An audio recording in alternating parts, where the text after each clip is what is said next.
Workshop Way is a system for human growth for education. It's designed to help students become more fully human, to grow their intellectual powers, to learn to think, to learn, and to learn to manage their lives. It's a system that allows them to enjoy and feel empowered while they're learning. With Workshop Way, it's a system of learning that respects each child, so it supports them, it motivates them, and it allows them to learn at their own time and way, so that I feel like there's no rejection of the child, no rejection at all. It's all supportive and loving and kind and empowering. It is allowing for differences in the way people learn. It's called differentiated education. They don't fall behind because they're not expected to achieve more than they're able to achieve at their time. Everyone grows at their own rate. They're all exposed to content level instruction, content level material. How they receive it, how they accept it, how they use it is up to the individual student. They're expected to master personal growth before they're expected to master knowledge. It's reinforcing the content that I'm already putting out there. But this way, the kids have a way of doing this in their own time, in their own fashion. They can work at their own pace, and they can follow the tasks that are up around the room. One of the things I really like is that I'm able to do things and teach students things that I wasn't able to do in the past. Workshop Way gives me an opportunity to work with the kids in small groups while the rest of the students are working individually at their seats doing curriculum-related tasks. It provides a whole lot of structure for me to know where my students are going to be going, what they're going to be doing, and understanding that it's going to bring in that deeper level questioning and the ability for them to answer back with that deeper level answer. The more and more I dove into it as a teacher, it really excited me because we're not only helping students grow academically, but we're also helping them grow spiritually and emotionally and helping them become responsible young adults.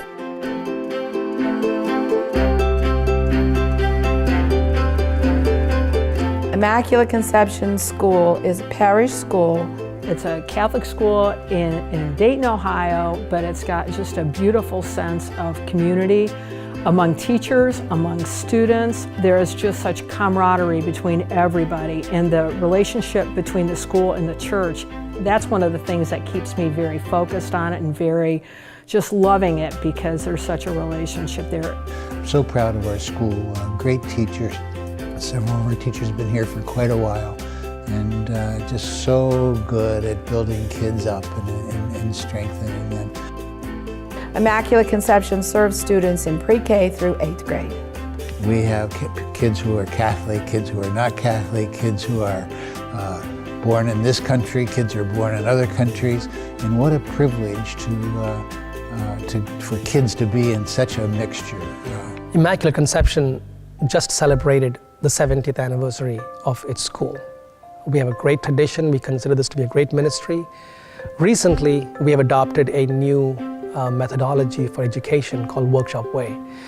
We began using Workshop Way in August of 2011. The very first thing I did in searching for a program was to find something that would impact what goes on in the most important place in the building, and that is in the classroom, between the teacher and the student. There's a lot of good best practices out there, but there's never been anything that said, okay, here's all of them.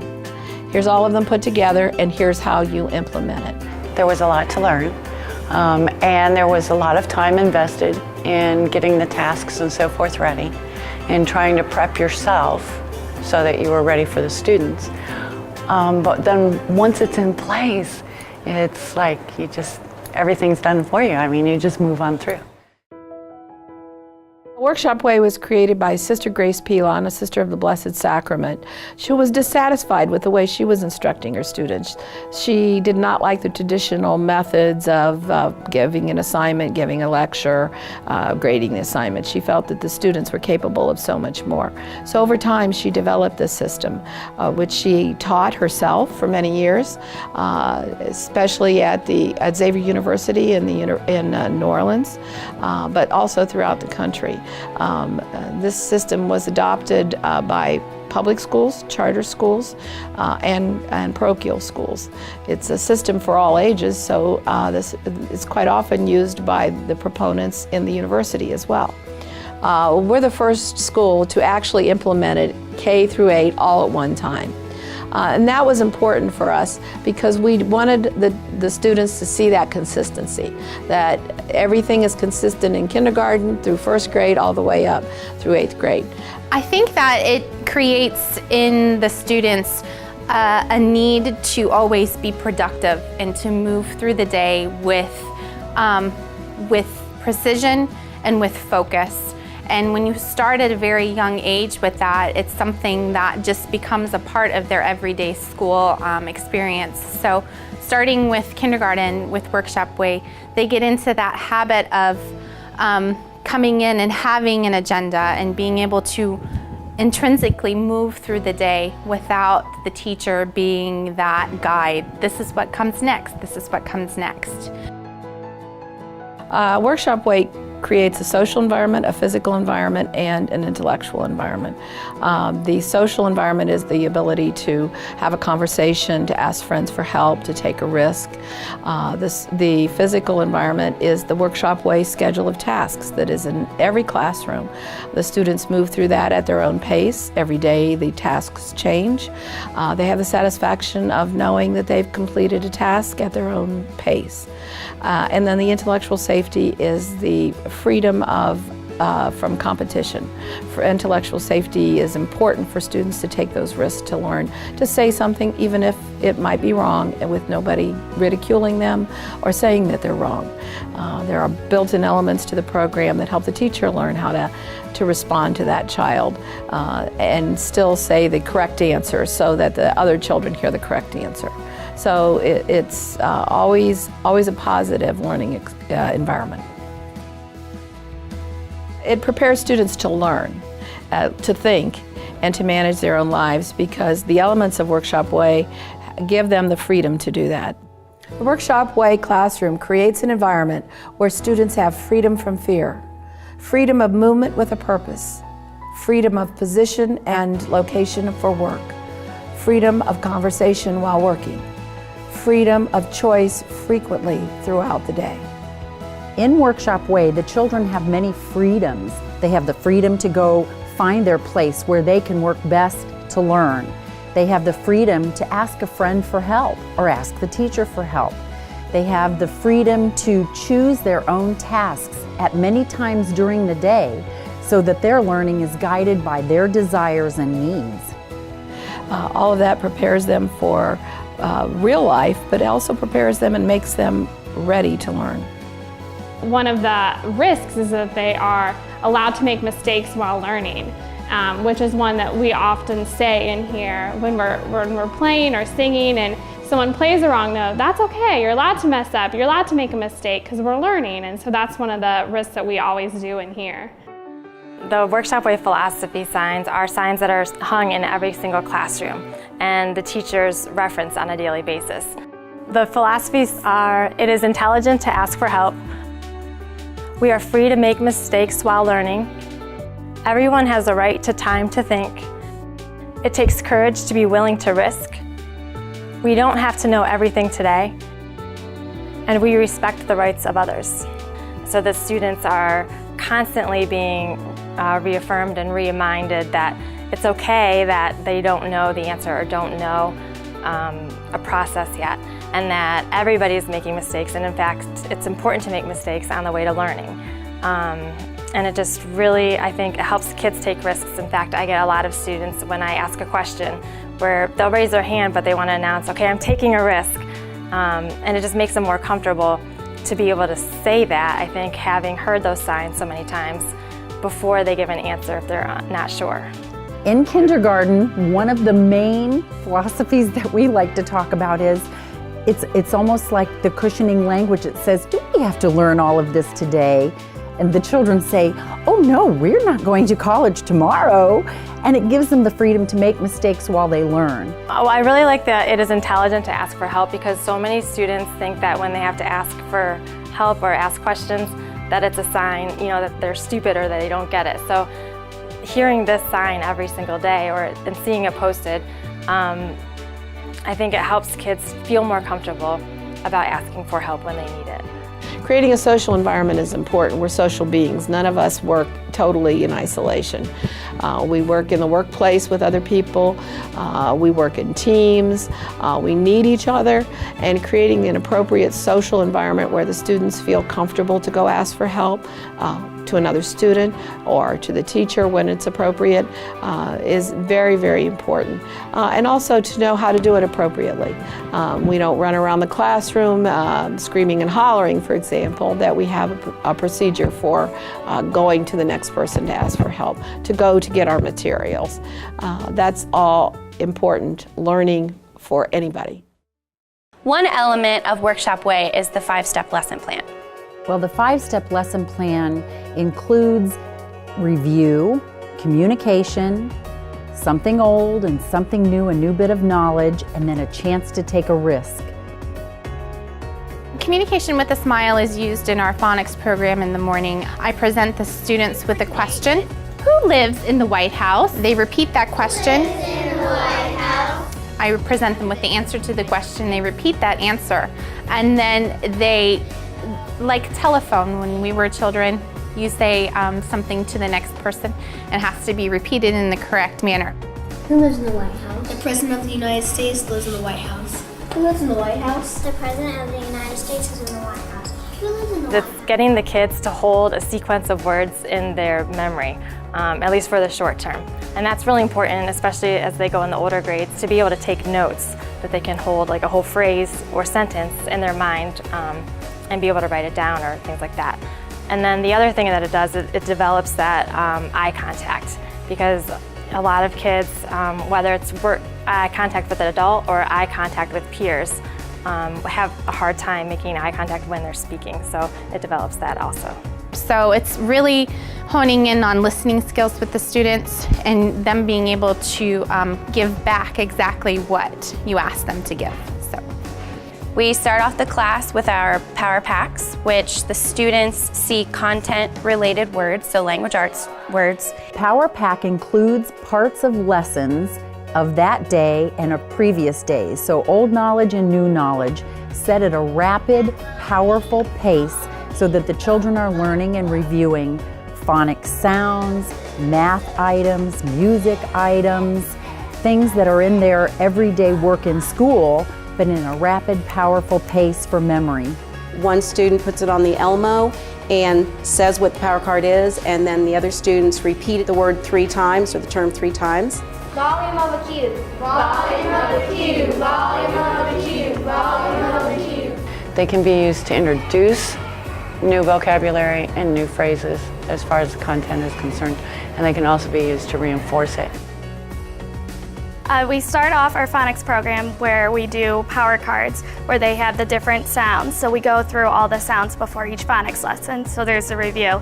So then this is a way for them to be listening to my voice and the sounds without seeing the hunk and chunks, and using them to be able to write out the words. Proud. Proud. It's based on the phonics that we learned in that lesson. So today we worked with EK, E-C-K.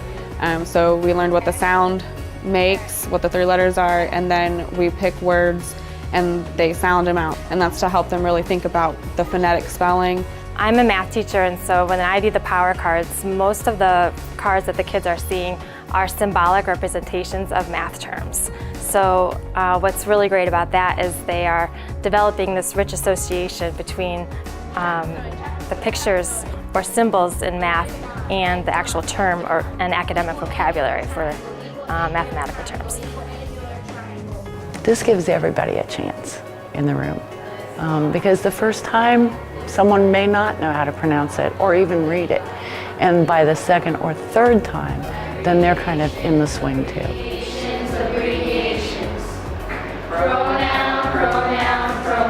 After that, we have the difference question.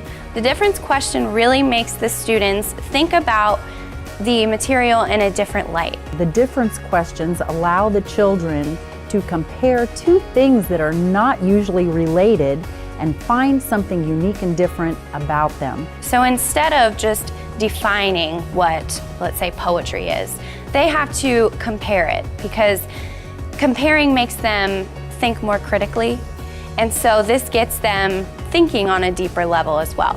What is the difference between poetry and fiction? Nobel. Poetry can be a type of fiction, and fiction is things that aren't real but could be real. Okay, good, you're on the right track. Jeremiah. It may be a math problem. What's the difference between subtraction and addition? And the student actually has to think about that. You know, what is the difference? They both use numbers, they both have symbols, they both have signs.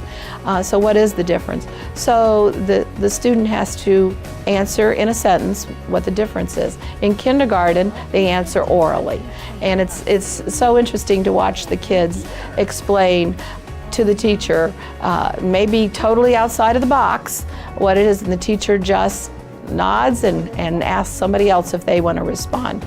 And in some classes, if they don't get a chance to respond, the teacher will say, okay, turn to your partner and share your answers, so they all get an opportunity to participate. I have a chance to cover a lot more of the curriculum, believe it or not, based on Workshop Way, because we have difference questions. What is the difference between a studio and a gallery? Jessamine, would you like to try? A studio is a place where an artist does his work, his or her work, and a gallery is a place where he or her shows off his work to the public. Okay, good. So a gallery would be a place. There were many times that we would kind of touch on a subject like texture, pattern, color, line, but now I can bring it into the difference questions, and as a class we have a discussion about it and get a really deep insights from the children about what a line is, what color is, what colors are. I mean, they can name neutral colors, primary colors, and in the past I never got to that. I might have a project that would show them neutral colors, but this is so much better because we discuss it before we even do the project. One of my favorite things with the difference questions is I give 2 musical examples, and they're normally entirely different songs. Sometimes they do modern day songs, so they might be country western or classical or jazz, and they have to tell me the difference between those. And I get a wide variety of answers, which is awesome, because some of them can pick up on the instruments they hear specifically, and some of them just pick up on whether it's fast or slow. Pretty much anything that they say is right. It's just depending what they hear, and everyone hears different things when they listen to music, which is really cool to hear their responses. Sometimes they say things that I would miss almost, and it's really cool to hear what they have to say. But this is a good time for the teacher to say, I see how that child thinks. You know, we have a lot of kids who are artists, and their thinking is very visual, and we want to capitalize on that opportunity for those kids and give them more opportunities to express themselves in a visual way. So that is an important element of it, and it's different than the compare and contrast. We get stuck with compare. We see the likes more often than we see the differences. So when the kids are asked only the differences, that triggers a different part of their brain. It challenges their thinking skills, their verbalization skills, and then bouncing off of each other, they seem to grow deeper and deeper in their understanding. And I think it really challenges them to be better thinkers. After the difference question, we have our old risk, which is a mini review. It gets the kids' brains ready for what we're going to be learning, and it gives me an idea of whether the students understood what I taught the day before or not. They use the thumbs up or thumbs down method. I ask them a question. They have to write yes or no on their paper, but then they either give me a thumbs up or a thumbs down. This way, it's a visual check for me in order to see if they've understood the material. After that, we dive right into the new content for the day. Remember yesterday we started talking about feelings and emotions within poetry. Do we remember this? Yes, good. So, someone talked to me about feelings and emotions that, and then we do a new risk. Dallas? Cody? Nobel? So when the children take a risk in learning, at the end, it gives them the power to really explore more. It's no longer, as in other systems, where it's right or wrong. You're given a chance to make a mistake and learn from it. One element of Workshop Way is 6th group. The sixth group is the way we differentiate. It's an opportunity for the teachers to bring back 6 students, maybe all different abilities, to work together on a task, to work together on an assignment, to work together on a concept that perhaps some of the students might be having difficulty with. It could be a concept that you've already presented, so you're doing some enrichment. It may be a concept that you're just now introducing, and so you're trying to give the children more practice with it. It could be that there's some children that are struggling, so you want to pull those children back to reiterate a concept that you've introduced. The sixth group actually does a little bit of reinforcing, and it can also challenge the students. In other words, these aren't fixed membership, you know. It goes from day to day, and do them as need arises. And it's a way of reviewing with individual students, as well as kind of challenging some of the students who are possibly a little bit ahead. It's mostly for enrichment, to give children more opportunity to master concepts presented in the classroom, while allowing children not in sixth group to do the same kind of thing individually at their seats. These groups are not static. They change dramatically as the students' needs change, while the rest of the class is working on a whole class assignment or has gone back into workshop. It gives the teacher that opportunity to provide that small group instruction that is so valuable in learning for the students. The Self-Concept Vocabulary Project is a homework sheet every student takes home beginning the first day of school. All they're asked to do is read the words on the page or describe the pictures depending on the age level. The great thing about the vocabulary table is it's differentiated to different levels, so the kids go at their own speeds and pace. So in each classroom, the students will be all over the place as to what number of paper they're on. These are content level words, grade level words. The homework vocabulary helps them develop reading fluency and also gets them accustomed to a lot of words they would never otherwise see, so it's increasing their vocabulary, their sight words, I guess. And they are also using their collaboration skills, because when they don't know a word, they're supposed to go ask another student for help rather than asking the teacher. So, or using a dictionary to look up the meaning of the pronunciation. So reinforcing that idea of wanting to get the kids to be independent and not be afraid to ask others for help. I think it teaches them a little bit more responsibility, because it's not required that they go home and study, it's encouraged. The parents aren't supposed to tell them to, okay, you need to study your words. It's all on the students. If they want to study it and they're having trouble with their word, then of course they're allowed to ask parents, older siblings, etc. And I encourage them, you know, if someone's busy at home and you want to study and mom's working, maybe ask an older sibling. And then they're also, if they get stuck on a word, I encourage them to ask each other. And they're really good about helping each other out. And it's more about the responsibility, developing the responsibility to practice at home, and about the teacher-student relationship, because when they read the words, they make eye contact for the first 3 words or phrases. So they're getting that individual one-on-one attention and kind of an affirming look from the teacher each day. But it's okay if a student makes a mistake. The teacher will simply put a dot at that word and tell the student tomorrow. No grading, no put down, no feeling bad about not doing well. And then if they have not completed the worksheet by 5 days, I give them the next level, so they're not always stuck on it and they can always grow. And meanwhile, the rest of the students are progressing on the workshop schedule. The Workshop Way task system is completed through grades K through 8. They are designed to be activities that the children can do either independently or with a partner or small group that does not require teacher intervention. So that frees up the teacher to hear homework vocabulary in the morning, or to be working with a small group of children that may need enrichment or reinforcement of a lesson, so that we are able to differentiate our instruction.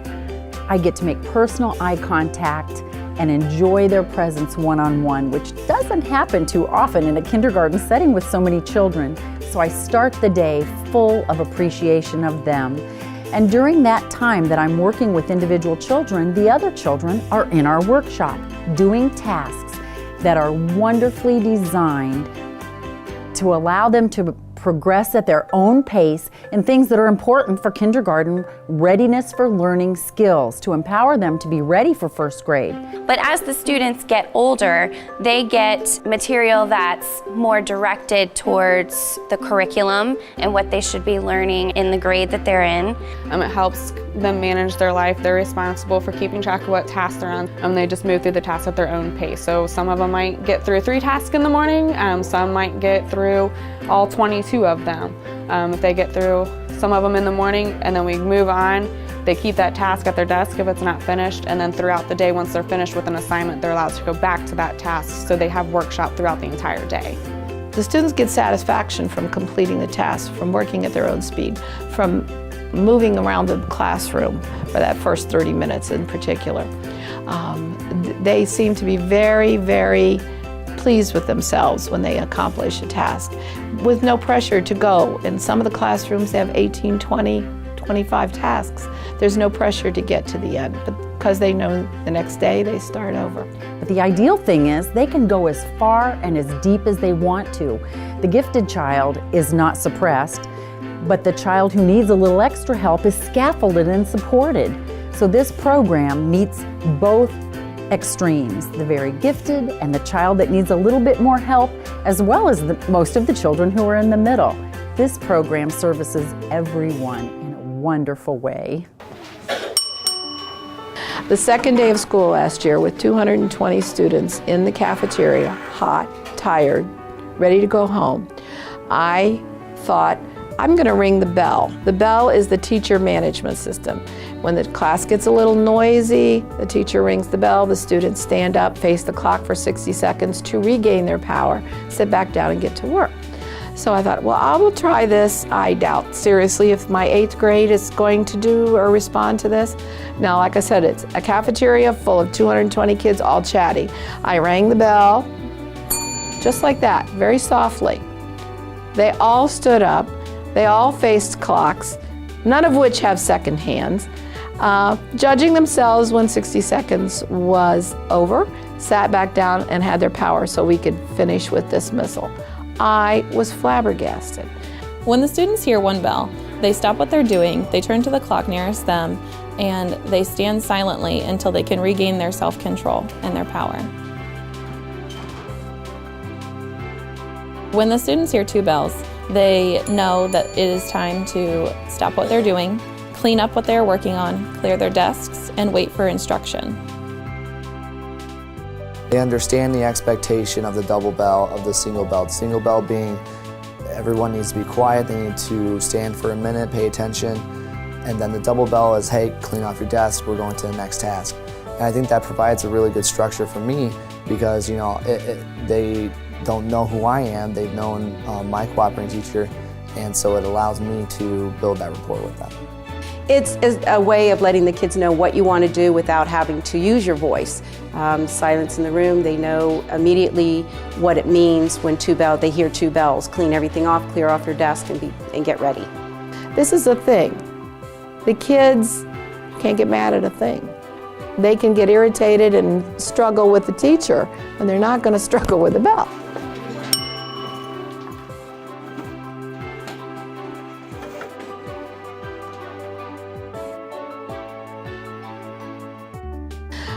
Workshop Way and Montessori have a lot of elements that are similar, but there are still elements that are different. So, in my opinion, Workshop Way takes the best of many different types of education, a little bit of Montessori, a little bit of intense phonics program, and puts it together within a system that's planned and sequential and empowering to every child. One of the differences that I see is that there is a lot of self-directed learning in Maria Montessori's program, in the Montessori system. In Workshop Way, there's still the traditional whole content lesson led by the teacher. That's all part of it too. So it isn't a total student independence exploratory. There's still the teacher as the facilitator in Workshop Way, the teacher doing lectures, the teacher doing whole class lessons. Well, the traditional, you're always trying to teach every student at the same time and trying to make sure you're moving on. Well, with Workshop Way, it allows you to teach every student, but when there's those students who are struggling behind, it allows you to kind of what they call six grouping and getting together with them and trying to build them back up and keep them with the rest of the class. So it allows me, especially as a student teacher, to learn a new way that maybe I can implement in my own classroom if I'm not having the Workshop Way in my school. Basically, throughout college, I was taught a lot of discipline techniques about how to get the students to do what they should be doing. And Workshop Way enables the students to take more so control of themselves and to be responsible students, even in the 6th, 7th, and 8th grade. So it's not always me as the teacher telling them what they should be doing or to get this out or to do this or those kind of things. It's just they kind of know. The very first day of school, the students come in and there may not be anything on their walls. The workshop is created the first day. They're taught the first 3 tasks for their workshop as the teacher shows them how to do the task, where the supplies will be, where the turn-in box is.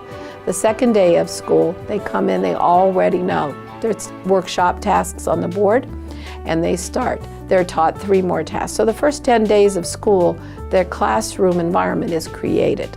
That's pretty different. Many classrooms, the teachers spend weeks ahead of time in August setting up the classroom, putting up all kinds of decorations that have really very little impact on the student learning, and the students won't notice them in a couple of weeks. Every element that's supposed to be in a Workshop Way classroom has a purpose. I think Workshop does a really good job at focusing the children and kind of sets the tone and an atmosphere for the kids to have the same kind of day each day. They come in, they know exactly what they're supposed to do, they know how they're supposed to proceed through the day, and the use of the principals really keeps behavior issues at a minimum. You know, when you demand respect from the children and there's an atmosphere of respect made in the classroom, it's very easy for them to fall into the behaviors they're supposed to display during the day. So I think those 2 things have really made a difference in what I'm used to teaching and what I have encountered here with Workshop Way. But there are a lot of things like the volunteer principal. In the old days I might have called on somebody and said, if somebody wasn't paying attention, the old thing is to call on that person. I don't do that anymore. It's the volunteer principal. If somebody's not comfortable enough to raise their hand, then I wouldn't call on them. The students, are much more positive in their approach to learning. A lot of institutions, the students are very negative when they get a question wrong. Well, here, if you get a question wrong, it's okay. We can figure out where the misstep is and how to fix it, and then approach it and everything else in a positive manner, continually building on that. We still have textbooks, we have workbooks, we have papers, we have pencils, we have computers, we have every other tool that any school, public, private, or charter has, and we use those materials as part of our instruction. Workshop Way is a good fit for a Catholic school. It helps us fulfill our Catholic identity. I think the biggest thing that Workshop Way does as far as building on the Catholic identity is the consciousness it builds among the faculty and staff. One of the things that is really big in Workshop Way is what's called teacher artistry. It's the way the teacher conducts the classroom. There are elements to it called deliberate intelligent behavior, which encompasses teacher silence. Sometimes the best way to manage a classroom or a student is to be silent. Moving to the student in proximity, looking at a student with a teacher look, all of that relieves the pressure on the student and creates an intellectually safe environment. The main thing is that all the interactions between a student and a teacher are positive and affirm the child. Teacher artistry keeps the shine on human nature. Inside every student resides the power and energy to live and grow in the classroom. The teacher artistry is a reminder that we're supposed to be accepting the children where they are and helping them grow from that point. So while we don't accept disrespect of peers or adults, and while we always try to push the kids in their academics, we do it in a way that's very loving, so that when we say we want to think, talk, and act like Jesus, one of the things that we always say as a staff, we want to teach like Jesus, and how Jesus never put people down when he was trying to teach them. He treated them with very high level of dignity and respect. And so Workshop Way offers a lot of strategies for the teachers to be able to do that. With Workshop Way, it takes on the Catholicism aspect, and we really are able to work with the students, and it's about the whole person and their human dignity. When we say we teach the whole child, this gives us the framework to do that. How many kids these days are growing up without something to believe in? And to give kids a chance to really believe in a God that wants the world to be a better place, and to empower these kids to grow up, to make a difference in the world. The school is a very important part of our ministry, and we will continue to build it up in a way that is Catholic, focused on Christ, yet offering the best in academics. Workshop Way has helped our kids to excel in ways that we could not imagine. We use the Iowa Test of Basic Skills. We tested twice last year, at the start of the year and then at the end of the year. We charted the growth, and we noticed that the students in 7 months of implementation of Workshop Way grew at twice the rate of growth that they did between the fall of 2010 and the fall of 2011. So it was amazing that they grew that fast. Well, the data that we're receiving as far as standardized tests and so forth have greatly improved since we've started with Workshop Way. It's a wonderful tool, and it works in any content area. Academic growth, data that would be shown by data is not something that is part of the program. Human growth is, but that shows the relationship between human growth, intellectual safety, feeling good about yourself, sharpening your senses, results in growth academically that can be documented in the data. Well, I have seen a tremendous jump in ability in reading skills. As the children come to me for homework vocabulary, these words and phrases don't really relate to something they're doing right now. However, when they come up and can point to the words and read them, I'm totally amazed. And their self-motivation for moving forward and moving to the next lesson is built in, and it shows the achievement. My children are reading, they are writing in kindergarten. It's wonderfully amazing. The students have definitely become more independent. They're willing to take the learning risks when they're asked to work in small group work. They're willing to ask for peer help too. I see a lot more students that are willing to raise their hand and answer a question and not being afraid if they're wrong or right. And I've also seen a lot more independence in my students, being able to get up and go do a workshop task and knowing what to do when they come in. And so they become more independent, more collaborative. Their critical thinking has improved, I think, because we ask so many higher level thinking questions throughout the 5-step lesson plan and throughout the schedule of tasks. I see students referring to workshop constantly when I'm teaching new concepts and new ideas. Oh, we had that in our phrase cards. We had that, I remember that from our power cards. We had that as a vocabulary word. So I'm always hearing students reference the workshop materials and the Workshop Way tasks that they're working on. The superintendent came this fall. He visits all the schools, and he went around for our first half an hour and observed the students in Workshop Way and the teachers at the homework vocabulary table. And he also observed some of the phonics. And when he came back, he said, I was concerned with the new Common Core that there was not going to be a good fit between Workshop Way and the Common Core. He said, I can see you could teach Pig Latin with this. So, you know, his fears were alleviated. Of course, I didn't have any fears, because the content is the content. Workshop Way is a system. I think every institution could definitely use something like Workshop Way, or, you know, if not, definitely Workshop Way. Workshop Way is a system of human growth. That's not particular to a charter school, a public school, or a Catholic school. They are actually in public schools and charter schools in other parts of the country.